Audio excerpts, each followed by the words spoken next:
estamos con el doctor Tulio Piován, recorriendo un poco su trayectoria personal y aquello que lo vincula fuertemente a la facultad, donde seguramente pasa buena parte de su vida, pero donde además la facultad tiene con él la ventaja de ser pioneros en algunos temas y trabajar en cuestiones que quizá no se notan rápidamente, pero en el futuro tienen aplicaciones muy importantes. Así que le vamos a preguntar a Tulio un poco cómo avanzó hacia la elección de su tema de posgrado, pero cuáles fueron las cosas que lo entusiasmaron. Yo recuerdo que algunos que estudiábamos ingeniería civil imaginábamos las bóvedas cáscara y algunas otras cuestiones, y los pretensados y los postesados, porque mirábamos la civil como una ingeniería un poco quedada. Y la mecánica capaz que estaba un poco en la misma situación y mirábamos a los electrónicos como que estos avanzan rápido. Claro, sí. Entonces, un poco la opinión de Tulio, bueno, qué pasó con sus temas, cómo estamos hoy y cómo fueron sus experiencias en el exterior. Bueno, eso en parte la sensación de que estaba en quedada, medio como que se debía a que había un determinado tipo de enfoques de algunos problemas que exigían la presencia constante de algo que se llama computadora, ¿no? Y entonces programas que nutrieran a la computadora. Y claro,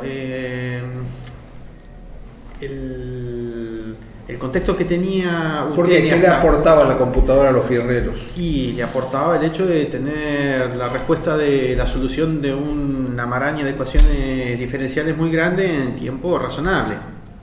Entonces...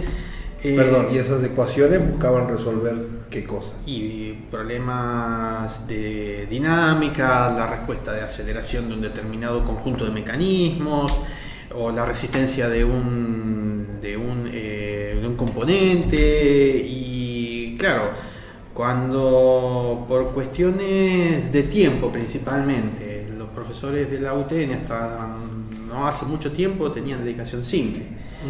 Y mayoritariamente siguiendo el estereotipo de desarrollo que tuvo, es decir, que los profesores históricos, ¿no? Que los profesores fueran ingenieros de la industria que presentan los casos típicos de estudio que aparecen en la industria. Con eso se muestra lo que se tiene estándar en la industria y en el ambiente profesional. Lo que ocurre es que cosas medio novedosas... Me gustaría aprovechar una pequeña... No se pueden perfilar. Una pequeña digresión, porque justo el tema que sacaste tiene que ver con una universidad que, según entiendo, nace como universidad obrera justamente para formalizar conocimientos de personas que realizaban actividades técnicas y llevarlos a la justificación teórica de muchas de las cuestiones que la gente ya conocía. Claro. Y ni mal ni bien, ese era el objetivo y eso es lo que se había cumplido. Lo que vos estás describiendo de alguna manera es aquello que nos acerca a la universidad clásica, aquella que vos representás por muchas razones, la extensión, la ciencia y tecnología y la academia al mismo tiempo, ¿no? Y sí, es que más bien yo soy de una idea en donde ni una cosmovisión completamente academicista, ni una cosmovisión completamente profesionalista. Y vos necesitas de las dos, principalmente si querés hacer algo que trascienda lo que es el conocimiento establecido del medio, porque no va a ir mucho más allá de lo que ya más o menos se sabe. Entonces tenés que ir reinventándote día a día, básicamente. No solamente por las cuestiones que tengan que ver con investigación aplicada o investigación básica con visos de aplicabilidad, sino con la intención de ver de que lo que vos estás desarrollando también tenga la función de responder a necesidades que tiene el medio en su momento. Y en el horizonte entonces ya se veía o ves hoy en día que esas investigaciones tienen en una Bahía Blanca o en una Argentina aplicaciones o en otro lado. Mira, según lo que yo pude ver, unas cuantas sí, pero muchas veces están agarradas de cuestiones que trascienden lo meramente académico y lo que es de investigación, y tienen alguna conexión más con lo administrativo legal. No son los ruidos y las vibraciones lo que motiva al grupo de ustedes. No, son muchas cosas. Nace de una manera, ¿no? El grupo nuestro lo originó en fines de los 70, Liberto Ercoli y Ricardo Grossi, con alguna otra persona que estaban trabajando como satélites de otros institutos más grandes en donde trabajaban, por ejemplo el antiguo Instituto de Mecánica Aplicada que dirigía Laura y tal, y fue creciendo de una manera con los recursos, exigencias y necesidades que tenían durante la década de los 80. La década de los 90 apareció con otro contexto. Ajá. ¿Qué lo diferenció? ¿La capacidad computacional justamente o las necesidades? Necesidades que había en el mercado, por ejemplo, varias cosas que estaban asociadas a desarrollos experimentales tuvieron que quedar un poco truncas a fines de los 80, principalmente porque no se podía reemplazar o no se podía comprar cosas nuevas. Nosotros podemos ver en tu trayectoria que varias veces participás de una convocatoria de un consultor o de alguien que está resolviendo problemas y eso en la fue industria. Más que nada a mediados de los 90. Ajá. Y en gran parte fue por cuestiones de necesidad del medio, cuestiones de necesidad nuestra para seguir financiando algunas actividades de investigación. Porque eso producía ingresos, no en forma personal, sino al grupo. No, correcto. Uno tenía obviamente una parte que era el ingreso personal, pero con eso se podían financiar muchas cosas. Fíjate que uno de los primeros servicios para la industria que nacieron del laboratorio nuestro, que lo hicimos con Víctor Cortines, fue un estudio de elementos finitos, y con eso, cuando todavía no se hablaba mucho de vinculación tecnológica. Sí, claro. Eso se hizo entre el 96 y el 97, y vinculación tecnológica empezó a tener, estaba en la boca de muchas personalidades de gestión de acá, pero en esa época formalmente en la UTN lo hacía la fundación. Claro, y no era una cosa que fuera comidilla de todos los días, hasta 99, 2000. Claro.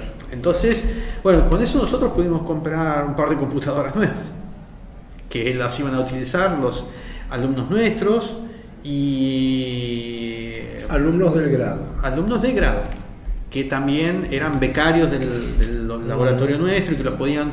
Antes teníamos una sola computadora y teníamos que tomar los turnos y cosas así.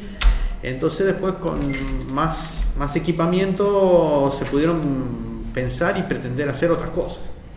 ¿Y tuvieron cuestiones de tratar de conseguir los programas, los software adecuados? Claro. Ahí aparece software libre, hay de todo. Uno quizás inocentemente creía que se podían hacer determinadas cosas solamente si se tenía determinado tipo de programa, porque veía casos de la industria, ¿no? Gigantescos, que los hacían, por ejemplo, Pescarmona o Techin, y tenían tal y cual programa. Entonces, bueno, tenemos que tener tal y cual programa para... Como ahí el centro de cómputo de Techin en Catalinas, ¿no? Claro. Entonces, a veces jorobábamos la paciencia de la gente que estaba en la gestión. Nuestra conexión directa era el secretario de Ciencia y Tecnología, era Ercoli en aquel entonces. Claro, bueno, pues era un entusiasta del tema. Y bueno, decía, mirá, uno puede hacer el esfuerzo, pero fíjate que es lo que cuesta. Y entonces hay que ver de conseguir algún sponsor o conseguir alguna actividad que de una manera u otra lo autofinancie. Y ahí y después vinieron varias alternativas en el correr de la década del 90, por ejemplo con un grupo de Córdoba que trajo a un especialista alemán Y de vuelta la misma historia. Entonces, ¿quién sabe alemán? Y Tulio. Claro. Entonces, bueno, andate a Córdoba un mes para aprender el uso de ese programa. Que terminó siendo un programa muy bueno para algunas cosas, pero muy bueno solamente si estaba la versión alemana. La versión en inglés tenía unos parches y cosas por el estilo, era un poco complicado. Dimos unos cuantos cursos durante el 95-96 en conjunto con Víctor Cortines, y después vino la posibilidad de conseguir un programa de versión. Por alguna razón ese periodo fue particularmente productivo, porque a mí lo que me pasa con esto es que a mí me resulta fácil hablar de esa época, pero a nuestros estudiantes estaban naciendo en esa época. Claro. ¿Qué pasó entre esa época y ahora? ¿Cómo fue? Porque en realidad se progresó. No sé, me gustaría saber si hubo asociatividades con otras facultades.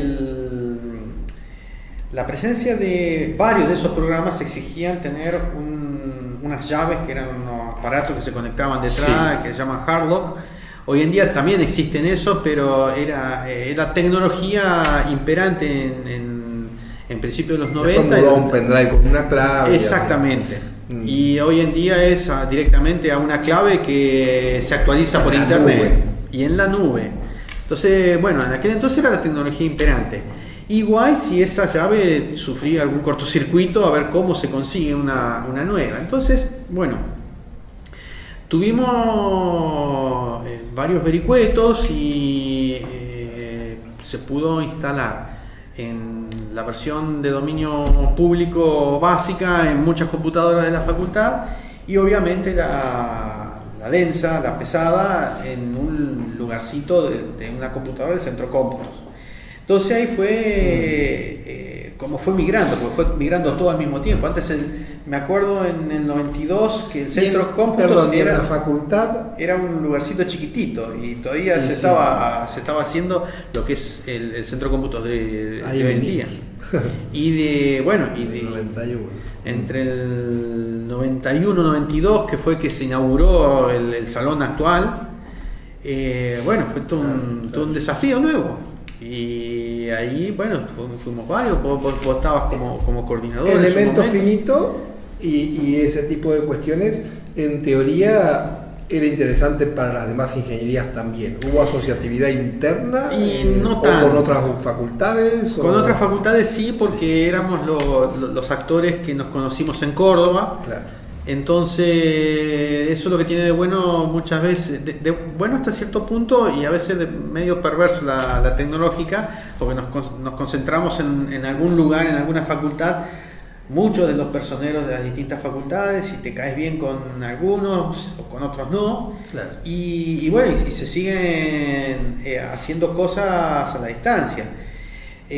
Las videoconferencias. Y lo perverso a veces que en su momento no teníamos los medios que tenemos ahora para poder comunicarnos a la velocidad del chasquido.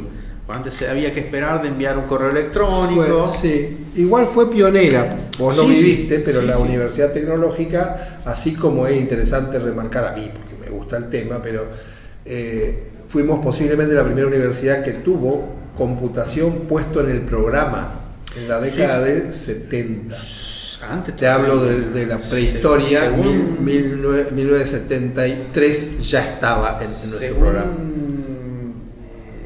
Charlas, principalmente con un colega mío, lo recordarás, Carlos Filipich, doctor Filipich. Él... La gente de la UNS venía a compilar sus programas. A programar acá en la... Era una IBM que perforaba tarjetas, las mandábamos a Buenos Aires y después volvía. Tal cual. Y eso fue interesante, pero también fue pionera en las videoconferencias, que para el tema de las facultades dispersas por el país fue interesante. Es fundamental. Mucho antes que el internet la divulgase como tal. Sí. Y bueno, pero en aquella época, 93, 94, 95, era algo muy incipiente, había algunas demoras muchas veces, entonces... Hay un tema que me gustaría dejar registro y que no está tan relacionado exclusivamente a lo científico, pero sí a cómo desempeñarse en esta fauna científica. Yo debo reconocer que cuando uno mira distintos currículos de personas, hay gente que comprendió y aprendió la jerga, eso quiere decir las reglas de juego de la ciencia y tecnología en la Argentina. Creo que sabemos que muchas veces es hasta difícil acceder a un fondo concursable porque llenar las planillas pasa a ser un tema complejo. Pero me gustaría tu opinión acerca de cuán gravoso resulta para un docente investigador comprender esas reglas de juego y lograr que en su currículum la terminología resulte adecuada, la forma en la que expresa una información determinada, por ejemplo, cuántas veces se citaron sus papers, etcétera. Claro, sí. Resulta, porque para los que simplemente les gusta investigar, hasta el formato del paper tienen que andar mirando cada vez que van a escribir algo. ¿Cómo te fue a vos? Porque yo creo que sos un prolijito de la presentación de la información, lo cual creo yo que es parte del éxito. Forma parte de un periodo de asentamiento, no sale en cuestión de un par de días, un par de semanas, ni siquiera un par de meses. Y de no estar enojado, porque en general enoja un poco la burocracia. Sí, la burocracia siempre enoja, pero la burocracia, una cosa que yo aprendí en una oportunidad hace mucho tiempo, pero que le voy a decir muy suavecita porque esto puede trascender en algún momento, pero a la burocracia le gusta la burocracia, entonces le gusta la papelería. Porque justifica su Y existencia. entonces un JT que me aprendí en su momento fue tener la disciplina de enfrentarla de una manera estratégica. Entonces, si te gusta la masa, te voy a ofrecer masa multiplicada por 2 o por 3 o por 4 en la medida que sea razonable. Que hoy en día eso está empezando a cambiar, porque también los burócratas es un sistema dinámico de presa y depredador. Entonces va evolucionando uno con respecto a cómo evoluciona el otro. Y hoy en día nadie quiere estar lidiando con se ha mejorado, ¿no? Digamos, se ha unificado la forma de presentar el currículum, más allá de las peleas del CBAR o los otros. Ciertamente, y se va mucho más a lo que es medular. Un poco, sí, ¿no? Se va más a lo que es medular y no tanto a lo que es superfluo, porque lo superfluo puede estar asociado a eso que yo te comenté. Si, bueno, me piden 2 papeles, bueno, te doy 8. Y muchas veces es no para asustar al burócrata, sino como para decirle yo también tengo con qué enfrentar lo quisquilloso. O si vamos a algo de exigencia correcta, pero no de ser algo que cambia paulatinamente, sí, claro. O cambia radicalmente de un día para el otro, cosas que suelen suceder. Por ejemplo, uno de los éxitos en cuanto a este tipo de cosas, lo que ha hecho CONICET. CONICET ha armado un sistema magnífico que hasta las personas más renuentes a llenar formularios dicen que es extraordinario. ¿Por qué? Es preciso. No queda otro remedio tampoco. Pero, sí, es cierto. Si no pones la información allí, tenés muchas dificultades para muchas de sin duda. Pero está muy bien que me alegra que opines eso, porque quiere decir que se mejoró. Al principio no fue así. Sí, sin duda. Incluso el sistema que tiene CONICET es endémico, el CIGEA es propio de acá. No se fue al menos dentro de los que yo he visto, de Brasil, de Alemania, de España, en su debido momento no le vi similitud con ningún otro. Entonces, y anda muy bien. Por allí puede haber alguna queja muy larga a lejanía, pero incluso queda soslayada por el hecho de que hay tanto de bueno que cualquier cosita de malo queda. Me gustaría, antes de ir redondeando, apuntarle un poco a la excusa de nuestro encuentro también, pero creo que hay cuestiones que para mi gusto sellan a veces poniendo hitos, poniendo los mojones de los avances de una institución. Sí. Esos mojones pueden ser la primera dedicación exclusiva, o puede ser la primera vez que logramos un doctorado nosotros, o la primera vez que una carrera nace acá, por ejemplo. ¿Cómo fue la experiencia de tener la primera persona que, habiendo estudiado en la facultad, completa su doctorado con dirección de la propia facultad? Y bueno, fue todo un proceso. Estamos hablando de Cecilia Stokes. Y esto arrancó allí por el 94, 95 con Víctor Cortines. Entonces nosotros dos congeniamos. Volvemos a esa época. Claro, congeniamos bastante bien y Cecilia iba al jardín. Y Cecilia recién estaba entrando en la secundaria. Entonces ni idea siquiera de... Pero ustedes ya iban apuntándole a formar sí. una capacidad académica que permitiese la eso. idea era básicamente esa. Es más, en su debido momento nosotros ya habíamos hecho entre charlas de mate en mini recreos ahí que a veces se extendían un poquitito más. Estábamos diciendo, bueno, acá tendríamos que hacer un instituto y tal y cual, pero para eso necesitamos más gente que esté trabajando, tesistas y... De nuevo volvemos a conocer las reglas del juego. Claro. Yo es como jugar al ajedrez, tengo Claro, que ir logrando este avance, ¿no? Es decir, vos, o bien como hablando en términos de sistemas informáticos, como los juegos de arcade, vos tenés que ir a llegar para llegar a una determinada fase, vos tenés que pasar por determinadas metas previas, si no es del todo claro y no se genera confianza en las personas que promueven determinada iniciativa. Así que estaba planeado, no es que estaba planeado. El quien apareciera para hacerlo era otro tema. Estaba planeado, planeado ya no como una idea, sí, chasqueamos los dedos y lo hacemos.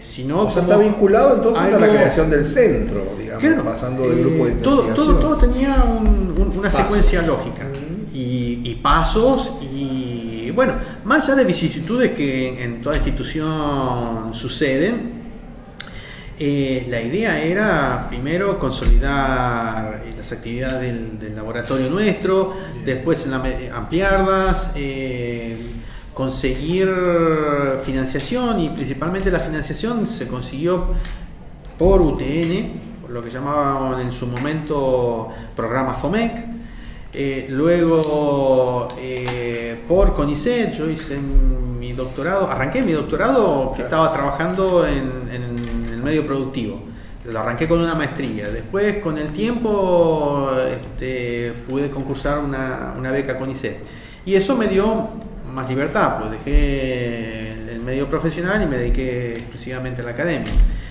Y hoy tenés una exclusiva en la universidad. Exactamente. Con un cargo de CONICET, claro. Entonces, todo iba de la mano. Después tener más gente adosada a nuestra actividad, que estuviera trabajando junto con nosotros y que después fuera en su debido momento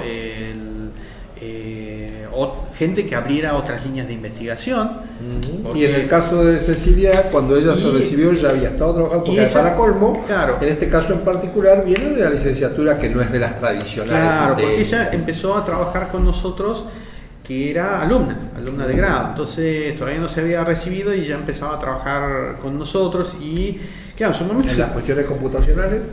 Primero en las cuestiones que tuvieran que ver con resolver una cosa que nosotros teníamos, que era un nudo grueso, que era la cuestión de gestión de nuestra información técnica, científica y de administración del laboratorio nuestro. Entonces ahí, bueno... Gestión de la información, claro, más que una cuestión matemática.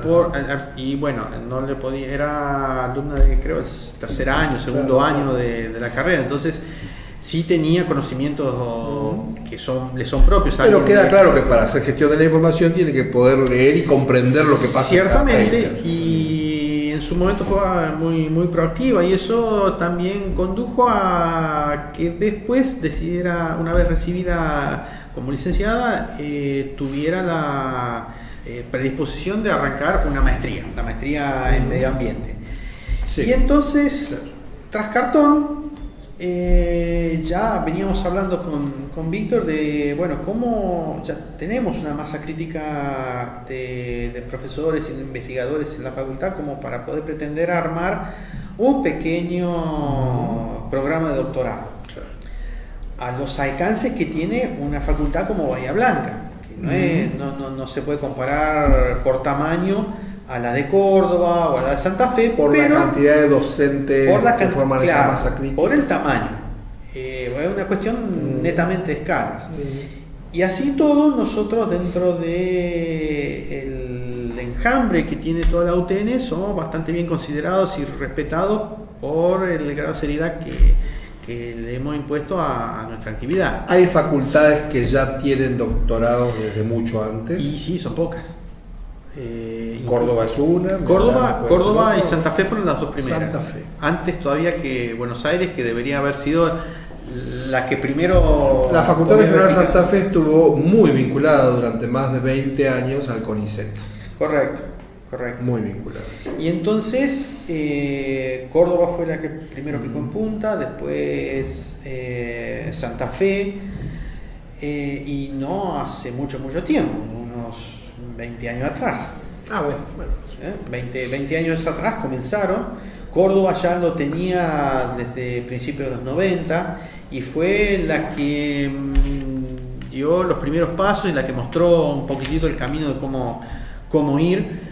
Obviamente. Ya te lo mencionamos, Córdoba tiene una situación que por ahí es interesante mencionar porque no hay otro caso en Argentina todavía, que es la facultad comparte prácticamente el campus con la Universidad Nacional de Córdoba. Claro. Y tienen una relación estrecha. Sí, ahí son simbióticos, hasta donde yo pude observar un poquitito, se facilitan cosas mutuamente.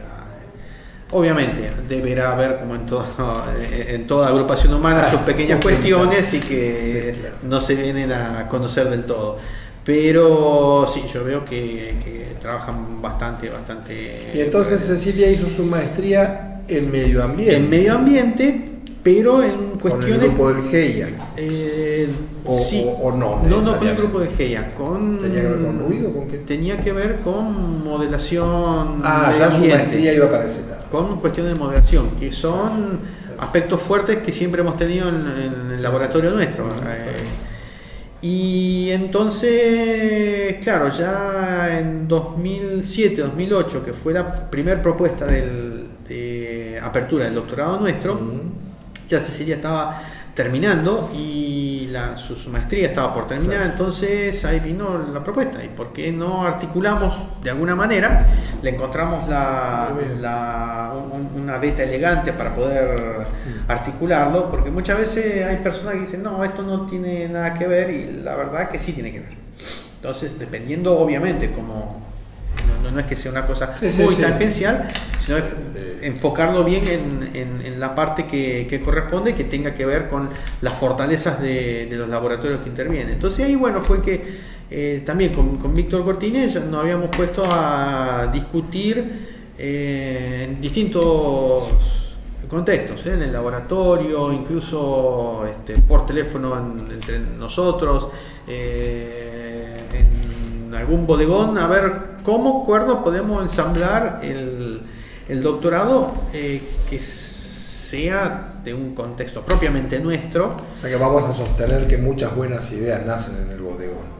Sin duda, no cabe la menor duda, pues las personas están totalmente descontracturadas, sin ningún tipo de prurito, y bueno, y a partir de ahí es que después hay que, obviamente, el brainstorming hay que coordinarlo, llevarlo para un lado que sea bien. Y entonces finalmente en este año, 2018, claro, y después pasaron varias cosas, algunos profesores se jubilaron y después no teníamos la fortaleza suficiente como para poder acreditarlo, y bueno, por ahí yo estaba en Ecuador porque se presentó en CONEAU el doctorado. O sea que es un doctorado acreditado. Acreditado, había que acreditarlo porque ya el rectorado estaba... Aclaramos que esto implica las formalidades académicas que hacen que nuestros títulos o nuestros posgrados tengan una visión comparativa con el país. Claro, entonces, y además que estén validados por la institución rectora de la nación, ¿no?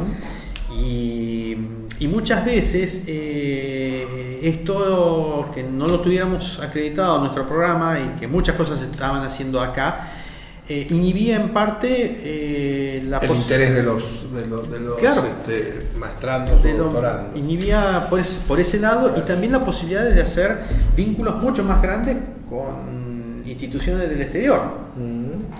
Y bueno, entonces ahí hubo un cambio en la dirección y a mí me tocó hacer todo el protocolo de acreditación, presentar la documentación, defender la postura. De nuevo aprender las formalidades que tienen que ver con plasmar trucos, principalmente trucos. Porque y paciencia, ¿no? Sí, porque había que atender muchas cosas al mismo tiempo. Entonces era mi actividad personal como docente investigador, los proyectos personales, derivar un poco de tiempo para la gestión del programa de doctorado. Y bueno, entonces eso implica también tener otra predisposición, no ser tan sulfuroso para con algunas cosas que no funcionan. Pero acá me gustaría dejar, porque estamos terminando, ya. Pero el hecho de que hay un trabajo consecuente que se mantiene en el tiempo, que se planifica, que tiene personas con el entusiasmo y la capacidad suficiente para llevarlos adelante y que no son el producto de improvisaciones. No, el producto de alguna improvisación se ve muy rápidamente. Se ve muy rápidamente. En cualquier momento la improvisación muestra demasiada hilacha y termina cayendo, ¿no? Tulio, por último, teniendo en cuenta que has tenido toda esta cuestión de vincular a la universidad, hacer extensionismo, ciencia y tecnología y academia, ¿cómo se ve la relación nosotros vivimos en una ciudad que tiene una cantidad interesante de dificultades desde el punto de vista que van desde el tránsito, si queremos, a el desempleo y tantas otras cuestiones, ¿no? Y sin embargo tenemos espacios universitarios importantes. Según tu mirada, ¿qué nos impide que estas cosas impacten? Porque en definitiva nosotros tendríamos que remarcarlo más claramente, pertenecemos a espacios donde lo que hacemos es gastar impuestos de la gente supuestamente en favor de la gente. Entonces, ¿qué nos está faltando para que aquellos que nos aportan tengan beneficios más claros de nuestra existencia, ¿no? Y tal vez alguna percepción bastante más cercana a lo que es la calle, ¿no? Tal vez no me puedo expresar de una manera suficientemente clara en el sentido de a qué se quiere. Pero también puede ser la relación con el medio, no sé cuánto nos vemos con los intendentes, claro, o cuánto nos vemos con los legisladores, o cuántas veces un legislador se sienta con nuestros docentes y estudiantes a hablar de los problemas, o cuántas veces lo convocamos. Ese es el asunto. Muchas veces para llegarle a quienes tienen el poder de decisión sobre algunas cosas, nosotros somos actores,